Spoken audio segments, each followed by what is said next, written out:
And we still are. And one of the biggest things for me with manga and anime is that as corny and cheesy as this may sound, it works very well as a moral compass for kids, because when you usually watch an anime or when you read a manga, you usually get the message of what is right and what is wrong. And and like I'm not going to sit and tell a grown ass adult who's like fully, I don't know, thought about everything in life for themselves. I'm not going to sit and be like, hey, you know what, you shouldn't kill people, like that's not right. But then something as simple as Naruto talking to people, saying like, hey, so what if that dude's different, just let him be, let him do whatever the fuck he wants, just treat everyone like human. That's like a thing for a child, because you're as a child you're used to this system where the ones who are different are going to be mocked.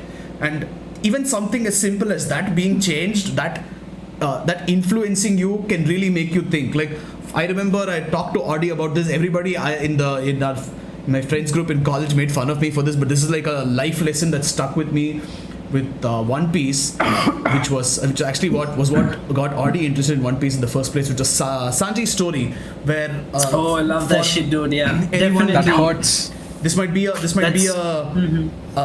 spoiler for people who haven't started One Piece yet, but very early on into the story, we show that Sanji was basically in the ship, and he was throwing away food, and the other chefs were like, why are you throwing it away, just eat it. And he was like, ew, no, it's other people's food.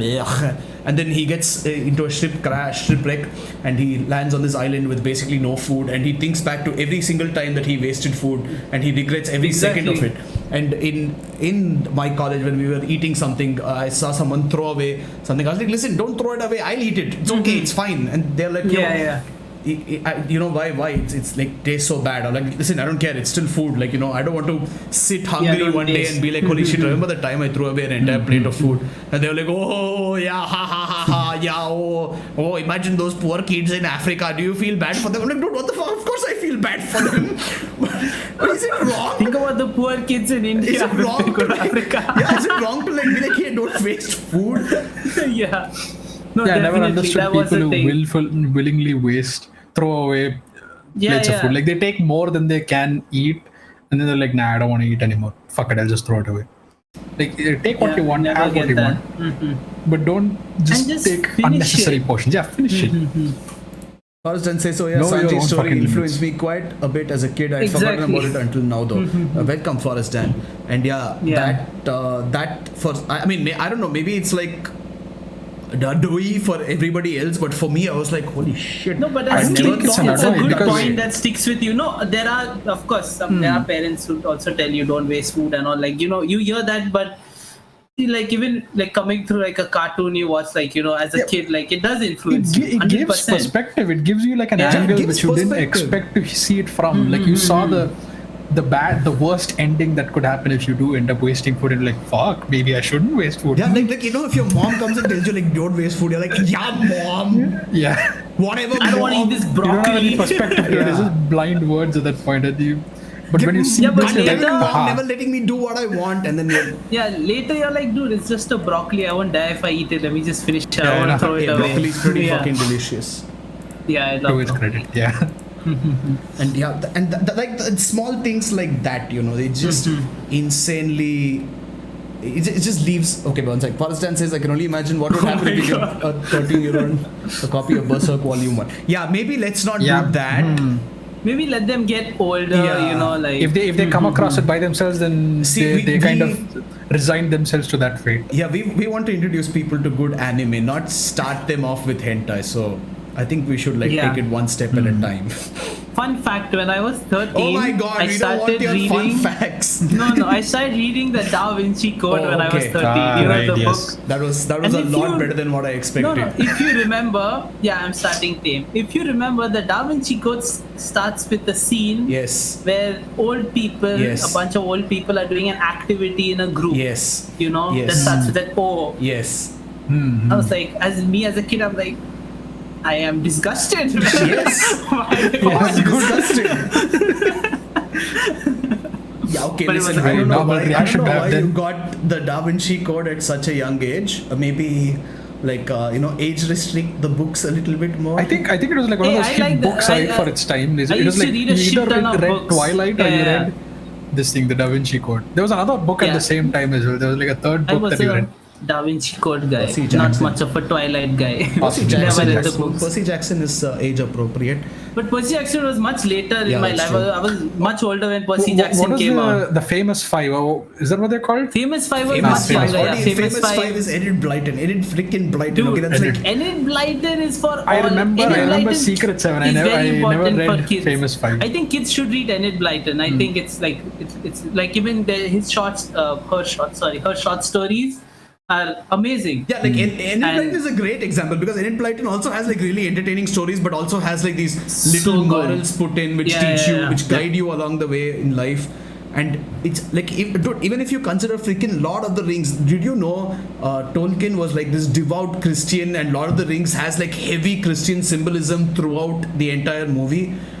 But like the entire book is just filled with Christianity. But the thing is, like, at the end of the day, you still learn to be a good person. It's not like it's a propaganda book, where it's like, hey, maybe you should become Christian and Sauron can't control you. No, at the base, all religions are that. Like, they tell you to be a good person. Like, of course, people fuck it up and do their own versions. But like, if you see, I'm just talking about depictions of the religion, because usually people are like, only if you do this will you be able to get that. But Lord of the Rings is more like, hey, don't be a dick, dude.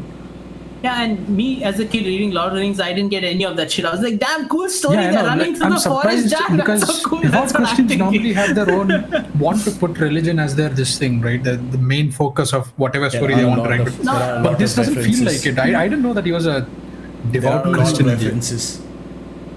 Interesting. Yeah, there probably are. If you read now, you'll probably get them. But yeah, as a kid, I didn't see any of that. Yeah, but yeah, even that scene where Ghibli and this guy Legolas are talking, and they're like, I never thought I would die fight side by side with an elf, and he's like, how about with a friend? Even that scene is like so mind blowing. Yeah, that's like, impactful. It's just like, they hate each other, but they're being friends with each other. Yep.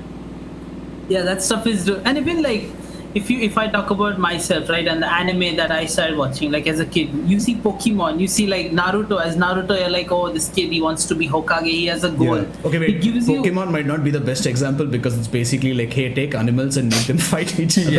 But as a kid, I didn't know any of that, right? I'm talking about when I watched the animals as a kid. Are smiling, so it kind of. As a kid, you're like, I want to be the very best. I want to be a champion. Animals are smiling. Or Pikachu used Thunderbolt, and the Pidgey is lying there like, and you're like, that Pidgey looks happy. The camera was on Pikachu, so we don't. What we can't see can't hurt. And also, like, even Naruto, like, no, I'm saying in a sense that, like, they say, be a champion, you want to be the best. And Naruto is like, I want to be Hokage. So they give you, like, a goal in mind. Like, you have to, like, better yourself or be something. Like, as a kid, you're like, yeah, damn, even I want to do something cool one day. Even I want to be something big. Like, it gives you that idea and head to, like, pursue something in life, whatever it is, like a better version of yourself, like something, like you have a dream, and you, like, One Piece does that beautifully, where they're like, every character has a dream they want to fulfill. At least when I was watching it as a kid, right? Like, damn, he wants to do this, like, that's cool. Even I want to do, like, something when I get older. So, like, as a kid, that stuff really sticks with you when you watch it, definitely. At least for me, it did. Yeah, and it's just like, again, it's just like life lesson. Like, dude, Assassination Classroom, like, I freaking loved the way it explained things to people. Like, that seriously impressed me for the amount of thought the author put in to each person who would be reading, because it tackles so many insecurities and so many problems that kids go through. And if you look at the average target age group, they are going to be going through that. They're going to be able to relate to it like crazy. Yeah. And even if you look like, for instance, if you take Berserk is not just about like a dude going and cutting up monsters, right? It's a story about like deep tragedy. It's a story about betrayal. It's a story about how life can change completely in just like a matter of minutes. And it's about how you deal with that and how you can... 100%. But again, it's not something kids will perceive and understand. But I'm saying, like as an adult story, it really makes you think about a lot of different things. Yeah, there are lots of good stories that actually, like even Space Brothers, like, Mutta's story, like, that's something you really appreciate as an adult, right? Like reading it. Yeah, I can relate, yes. sort of. Yeah, so maybe. like all ages, you have something that manga helps you. Even like regular cartoons that we used to watch, like so like Tom and Jerry, Powerpuff Girls, like these things would also impart small values every now and then in their own fashion, mind you. Yeah, and also if you're not even talking about manga, like I was talking to Sid about this, and he of course agreed because we both are huge fans. But Bill Watterson literally changed the entire comic book market with how Calvin comic and books Hobbes. work. So he hated the mass-produced comic idea that was going around the world, where everyone was just putting in comics in newspapers. Like, he hated Garfield in particular, I believe, because Garfield was created as a money-making scheme. It was meant to make merchandise and sell it, and as soon as he got rich, the creator hired assistants to take on making the comic, and he stopped being involved in it as much because he just cared about the money. And Bill Watterson never allowed merchandise of Calvin and Hobbes. Every Calvin sticker, peeing in the car thing that you see is actually technically illegal. He only made two different things, a calendar and a t-shirt, I believe, for separate events that he was a part of personally. And when he thought it was time to stop the comic, he felt like it was a natural end. He stopped it and he went on to make art. And somebody figured out his name, his pen name as an artist, and his paintings sold for millions. And he stopped doing that. He changed his name and he started hiding away again. But Calvin and Hobbes literally changes your goddamn life. It does. It definitely does. Like, compared to Garfield, Calvin and Hobbes has much more, and lot, like Calvin and Hobbes, you can it teaches you things as an adult and as a kid. I would say, not only as a kid. Yeah, so you learn a lot more. Even if you read it today, you learn a lot more. That's what I would say. That's both of the. That's both the comic characters. This one was my dog Calvin, who passed away, golden retriever, and this is Hobbes, who is still here, except he's not. He's in the still room there. right Yeah. now. Thankfully, you got to clear this of Calvin. Yeah, see, the I'm thing guessing Hobbes wasn't thing very was happy. Calvin was sick at that time. Like, he was very, very sick and he couldn't really do anything. So we just held up his paw and he was just like, oh, okay. Whatever. And Hobbes was like, you Bill, what you holding me for? And he was like, no. And he just screwed it up. Dumbass. Yeah, even my brother has like our dog's plate on this thing frame. Yeah. And it influences you a lot. Like, even if we see something local, we talk about India, right? Yeah. You can talk about people like R.K. Lakshman, of course, and how they changed, through comics, through cartoons. Yeah, the common man. They literally affected a lot of people and changed your perceptions and thinking and made you question our society and everything. And he did use that medium, and he did it like beautifully, right? Like, it wasn't like R.K. Lakshman. We saw a lot of his work as children. I think mostly whenever we read the newspaper, we just read the comic. Yeah. No, but I would also like to add on to... And even Malgudi days and stuff, right? Yeah. That was like crucial. But I would like to add on to the Calvin and Hobbes thing, because again, as you said, it gives you like this guiding path as a kid. Yeah. And so like some of the things that really stuck with me from Calvin and Hobbes, if I just quickly think about it off the top of my head, there is there's this comic where Calvin is like, Hobbes, look, I caught a firefly, and he's like trying to show it to him, and like as a tiger, he just looks at Calvin and he's like, if you humans could put a rainbow in a cage, you do it, and he walks away. And as a kid, I was like, oh. And then Calvin is just looking at it like, fuck. And stuff like that, like there's a sparrow lying and it's dying, and Calvin is trying to help it. Like those things are like, I was like, holy shit, you know what, I never thought of it from an animal's point of view, dude. Holy shit, that tiger throwing out some killer lines right now.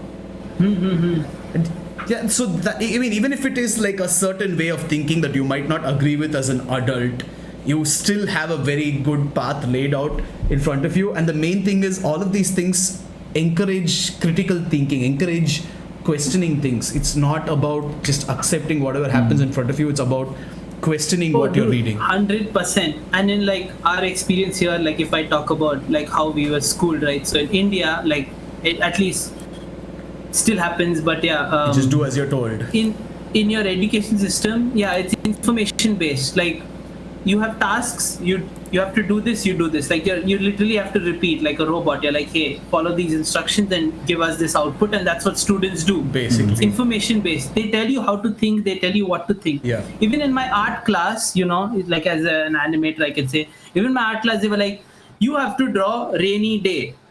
Person with umbrella, like basic shit. They tell you exactly what to draw. They give you the topic. Yeah. Show me rainy day, person in raincoat with umbrella, bus stop, like, and everyone's drawings are the same. Like, kids, of course, they're kids, so they look different, but it all looks similar, like in my class at least. So I was like, they literally tell you what to do. But like in other schools I've experienced, I'm not saying all schools are the best, there are schools, but teachers, for the first time, when I went to college and when I studied, in other places outside where the education system was different, they don't tell you what to do. They give you a problem and they're like, yo, figure out how to solve this shit. Think on your own. Learn to think abstract. Figure it out on your own. We're not going to tell you what to do. Use your brain, think of solutions, and do it the best way. I think that's really important, because that really makes people think and not like just be a robot and follow orders. Because if you're put out in that situation, you're lost. You're like, fuck, what should I do? Like, I don't know. My whole life I've been told what to do, and suddenly I'm lost. I don't know what to do. I'm confused. Is it because But if you're trained that way as a kid, you'll be like, okay, yeah, I've had a lot of I know how to think in my head and figure out solutions to problems. I've been like trained in like problem solving. I have those skills. And you'll be able to use your brain and think and figure out stuff on your own, because you have been brought up that way. Is it because you think we that didn't have, and we had to struggle with later on when we were older. Yeah. Right. But do you think it's like the institution that does it? Because the institution normally wants to get results, right? They don't want to. It's just the way they don't want to society has nurture a evolved behavior over as time, such. basically. Yeah, but then like it starts with where all you go to, institutions right? don't want to get results. Like most of them do. And like the point I was getting to is because we were in such situations where we were told what to do. Something like Calvin and Hobbes gave us that way where it or manga, yeah, of course. But like I wasn't introduced to manga in school, that's why I'm referencing these. Gave us the way to think on our own and figure stuff out, because our schools didn't do that, right? Yeah, that's true. So that's how it helped us, figure things out. Yeah. Fucking Tintin and Asterix and Obelix. Yeah, Tintin, exactly. Yeah, it just slipped my mind that we read those as well. But Asterix and Obelix has like successfully painted the Romans as like these villains in my head, and I can't get rid of that preconception right now. My God. I'm like, these Romans are hating the Gaul all the time. Fuck yeah. Yeah, like even similar way. It's like when you look at One Piece and Naruto.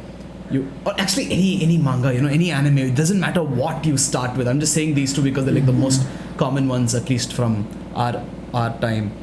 Varun asked, you guys saw JoJo Part 6 anime trailer? Hey, Varun. Welcome back, Hi, Varun. It's been a while. Going? Hey. But yes, I did see it and I'm very excited for it.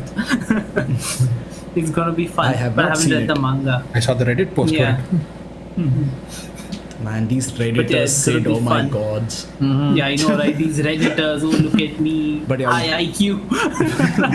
Welcome, Varun. We are talking about anime, manga, and how it helps society. We live in a society.jpg. Yes.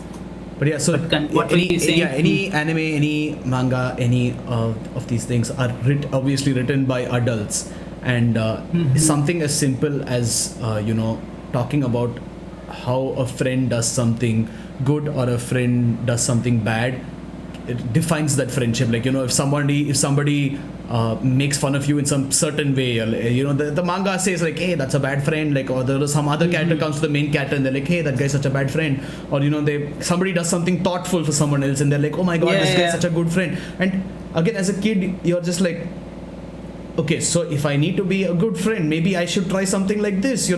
My teachers and mother teach me to be nice, and this person being nice makes sense. I should try it, and makes sense. It influences you in a way that you just can't be influenced by your adults, because you always enter that rebellious phase where like, fuck you, I know anything bad, I know everything and anything better than you, and you only accept ideas that come to your head from what you read. And this is like the perfect time to read such stuff. Also, Varun says classes started last week, have been really busy. No problem, Varun. We're always going to be here every week. You can join us anytime. Yeah, we'll be here. Good luck with your classes.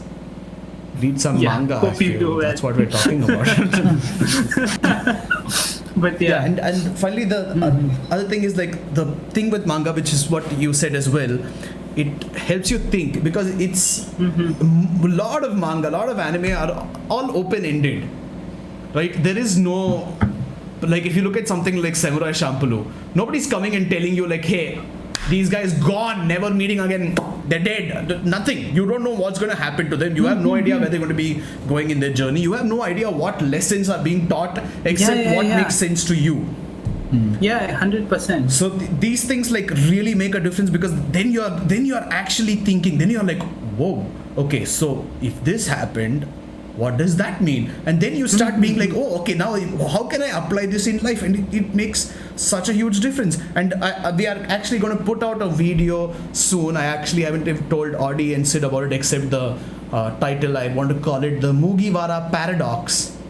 Okay, and this is one of the reasons I really like One Piece because this is actually something that originated in Eastern philosophy, then became a Western philosophy thing. It's one of the biggest questions. Finally, bro is doing his philosophy videos. Yeah. I'm happy. It's fine. It's like one of the biggest questions in philosophy, or also one of the most, the most basic ones you'll find out when you start on any philosophy, which is it's called Theseus's paradox. Do you know the paradox? Yeah. I've heard of this before. So basically, he has a ship, right? And the basic question is, if you start replacing the ship board by board, at what point does it stop being Theseus' ship?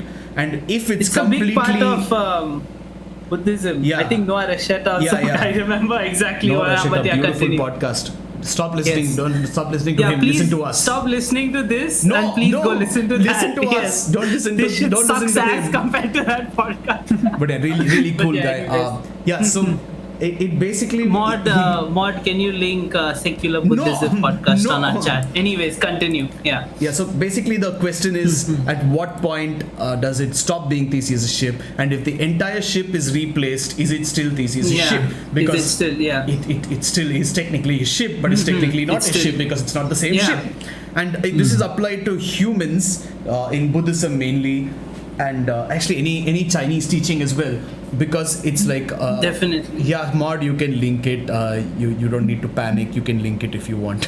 He's messaging me and asking me whether like he gave an example of a car, right? Like if you have a car is made of multiple parts, engine and radiator and whatever. I don't know much about cars. He's actually listening to the podcast fully. I thought he would give up after a while. Hey, you're the one who gave up. But anyways, and he's like, so if you change the engine, if you change all the parts of the car, if you change the wheels, is it still, if you remove these, is it still a car? Is it a car if it doesn't have the wheels and the engine and only the frame? Like, is it still a car? What makes the car a car? Is it not a car? What makes the car a car? And like basically stuff like Buddhism tells you to ask the same question about yourself. If you remove your what you do for work. No, if you remove what you do for work, if you remove even that, or if you remove your arms and legs, are you still you? Do your arms and legs make you? Or is it your torso? Now, if you don't have a torso and you have only the arms and legs, is that you? I think exactly. You don't know, right? It's and it applies to everything else that you believe in life as well. Like, what are you? Are you your beliefs? Are you your belief that anime is great? Are you are you a weeb? Is that what you are? Or are you just an amalgamation of all the different things that happen in life that make you? There is no one thing that makes you. It's all these different things together. And once your journey ends, all these things are just going to disappear. There's no more you. Yeah, exactly. And also, I think I talked to Bro about this many times in the past when we were in college also. I came across this book. I forgot the title, like 1,000, 1,100 or something like that. 100, 1,000. And it basically talks about how you, you as a person, you see you know a different version of yourself than everyone else does. Like the way Bruce sees me as a person is totally different from how I see myself, and the way Audie sees me is totally different from how Brew and me see myself. That's obvious. And the way he sees himself is also different from how everyone else sees him. Yeah, exactly. So the thing is, even if you take that into the fact, like because who are you if you remove yourself? Are you still the person that Brew perceives me as? Am I how I perceive me? Like, because there are so many different versions of yourself that everyone who has met you will make in their head based on how they perceive you. Yeah. So if some random person on the street sees you playfully tap a stray dog's head and they think you're hitting it, then they probably think you're like a dog abuser or something. Is that you? Yeah. So that is another version of yourself in their head, right? Yeah, but so that sort of question, like all this shit, like He's losing it. yeah, Audie's like, my God, Adi, this is why I told you not to listen to secular. This reminds me of the one time that lady outside your house called you an animal abuser. Yeah, basically. Yeah, that's what it reminded me of. But yeah, if you remove one piece, is Bruce still a weeb? Yes, that I can answer. 100%. There is no philosophy over there. I'm still a weeb. Weeb without his favorite show, I guess, but still a weeb. Yes.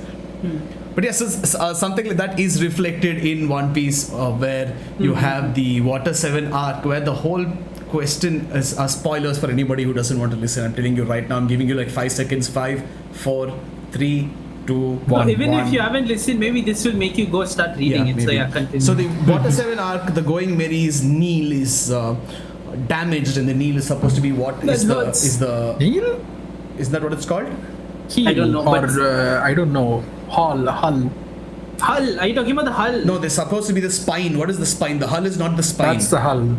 That's like the main that's the hull. holds the ship I think that's together. the hull. Yeah. Okay, you know what? I don't know ship terms. Okay, I guys, don't know I'm not about a ship ships. guy. I don't know if it's a hull either. I forgot. It's been a long time since I read that arc. But basically, the main backbone of the ship is damaged, and if they have to replace it, they have to take apart the entire ship, and they have to heel. Okay, yeah. Keel. Isn't that what I said? I don't even remember what I said now. I thought you said kneel. Oh, okay. You know what? Yeah, it's a keel. I'm so confused. Yeah. Okay, screw it. It's a Anyways. keel. Yeah. Yes. So the keel, if it's damaged, you have to take apart the entire ship. Thank you. He said keel has been yeah. So you have to take apart the entire ship and then put it back together. Except in this case, the Going Merry was already damaged like crazy. The wood was not good. The mast was broken. The sails were problematic. So they had to get in new wood, and at that point they're like, it's no longer going to be your ship. It's not going to feel the same to you. You might as well get a new ship. And these guys are like, hey, screw you, dude. It's our ship. Okay, you can't tell me that shit. And eventually Luffy has to make the decision of saying, you know what? Oh yeah, that hurts. You're right. It's if we repair it, it's not going to be the same Merry for me. So I would rather let Merry end. Let the journey end right over there and go on with a new ship, because I don't want to put Merry through unnecessary torture by making Merry go through these wild seas. So that's insane, because you're automatically applying a level of philosophy and introducing people to that sort of thinking. And the second thing is you're teaching them that all things come to a freaking end. You're teaching them that when something ends, let it end. Don't drag it on. Don't make it worse. This can apply to jobs, relationships. It can apply to you having a bad habit that you want to change. It can apply to this podcast. Anything.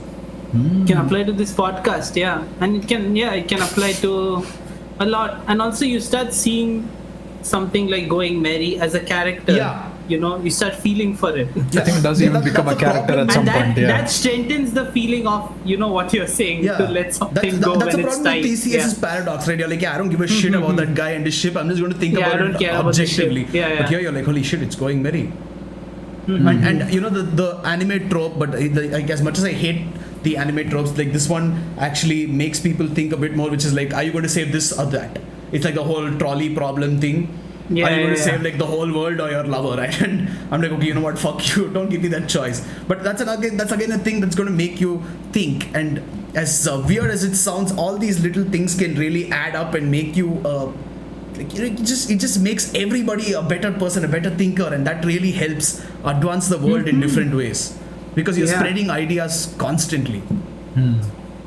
Like for Christ's sake, like if you look at the number of people who have just been inspired by not manga obviously right now, but stories in the past. If you look at the famous directors that we love nowadays, they all loved like these random freaking stories that have like these cool elements, have like these random elements put in, and then you have like this deep thought put behind it, and then you have like this moral behind it, like something like Space Odyssey, based entirely on nihilism, based entirely on existentialism, and crazy. It's more of, I think, Nietzsche's existentialism. But that's like, it is insane, the amount of thought he's put into the whole thing, and that makes you the think. amount of thought is mind blowing. It's actually pretty crazy. It blows your mind. Like after the movie, I was just staring, and I'm like, I'm looking at the blank screen. I'm like, ha. But the thing is, something like Kubrick may be hard for a lot of people to understand, because I know people who got bored and fell asleep by watching Space Odyssey.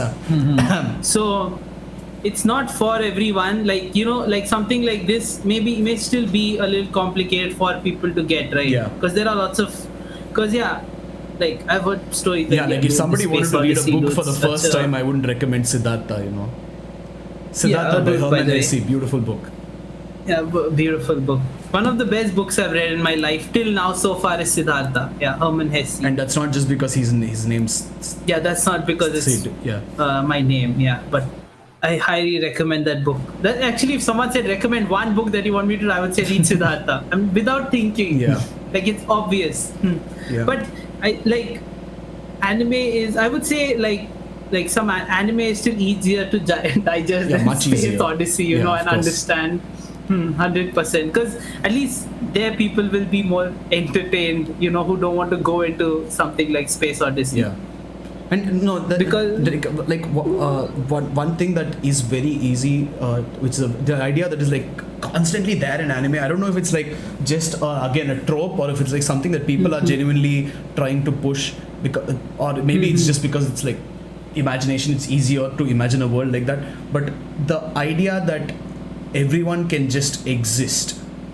You don't have to have a utilitarian value to add to the world. You don't need to 100%. Be useful in some way. You don't have to be providing for a company, or you don't need to be involved in your job completely. These things are constantly being told in stories nowadays, and anime and manga I feel are like the biggest ways to propagate that. Because if like One Piece, this is what I was talking about on our Discord as well. With One Piece, it's all about being free and being yourself. Nobody is like, hey, what value are you adding to this ship? Because if Luffy started questioning that, okay, Usopp is going to be like out immediately. Like he's just going to be like, bitch, get the fuck out. I don't even give a shit about you. Get out.